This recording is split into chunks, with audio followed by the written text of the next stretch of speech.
8 serious acquisition interests, 6 months of discussions, 3 term sheets, 0 closes. My co-founder and I have lived through these experiences and it's brutal.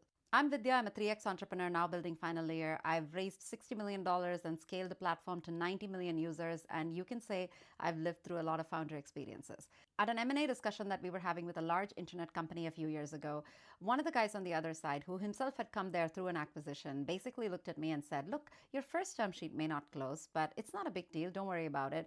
This was actually my third term sheet that eventually closed, and I'm here as part of an acquisition. At that time, we already had a term sheet from another company, and it made me furious that he said that. And later on, I told my co-founder, we're going to close this. And we didn't. He was more right than I cared to acknowledge at that time. Time kills deals, people kill deals, market kills deals, so there are a variety of factors due to which an exit may not actually get to the finish line. There's a non-exhaustive list of things because of which a deal can die a horrible death.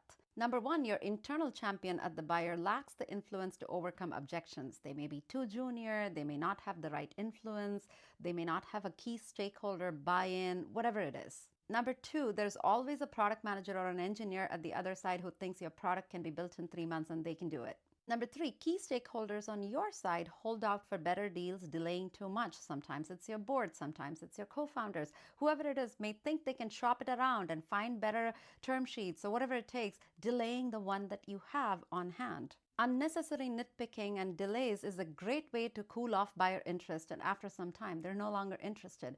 Think about this. If you want to eat some ice cream right now, if you wait long enough, that craving will go away. It's similar for buyers. If they wait long enough, they feel like they don't need you anymore. Number four, market conditions shift, and that can cause a shift in priorities at the buyer side, and they may not feel like your acquisition is top priority anymore. Number five, there's cultural misalignment, clash of egos, something that comes up during the negotiations because of which things go down south. And lastly, as things like Figma have shown us, even in the very late stage, there can be regulatory or compliance issues because of which things may not go through.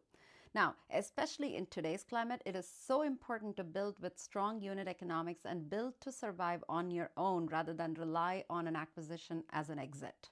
It was always a good idea to do this, but for a decade or so there, we got carried away with valuations and acquisitions because things were happening left and right.